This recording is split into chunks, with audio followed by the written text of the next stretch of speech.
Okay, welcome back to Mere Sandswood. My name's Hallam, I'm the reserve officer here.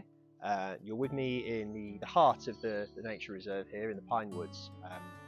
This time of year, some of the work that we're doing is basically getting out of the way of nature for the most part. So we're actually letting native species grow. We're trying to do as little disturbance as possible to ground flora, and especially ground nesting birds and all nesting birds for that matter.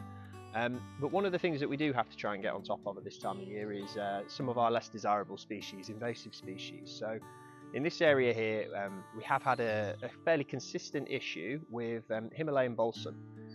So what that is an invasive species that typically is found around water bodies. It comes in down rivers. The seeds actually float and they sit in the seedbed for a number of years.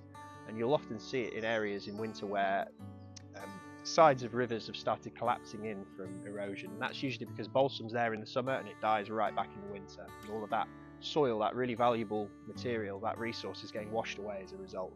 So in the pine woods here, we have a bit of an issue where bramble likes to live in close proximity with our balsam, so we try and get in quite early. So a lot of places will pull balsam when it's tall enough that you don't have to bend down. Here we unfortunately have to do it a little bit differently, where we have to get in before the bramble grows above it. So we're looking at stuff that's about 2 inches, 6 inches or more, and we're having to pull it individually and crush the stem of this plant. It's something that can be great fun to do with kids and volunteer groups as well. We have competitions to see who can crush the most and who can pull the most. And yeah, it's one of the bigger jobs that we have to do between the seasons of sort of May and late April.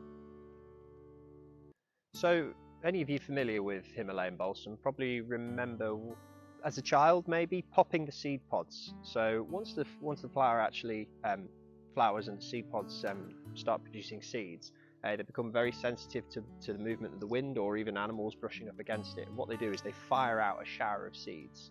So if we can get the plant before it gets to that stage, we can reduce that seed bank in the future. So we tend to work on this site from the inside out with invasive species. If we can remove them from the centre of the reserve and push them out to the edges where we know they're going to be coming in consistently, we at least have an achievable goal of eradicating it in the central, more sensitive areas. So yeah, we will be trying to pull it before that seeding happens.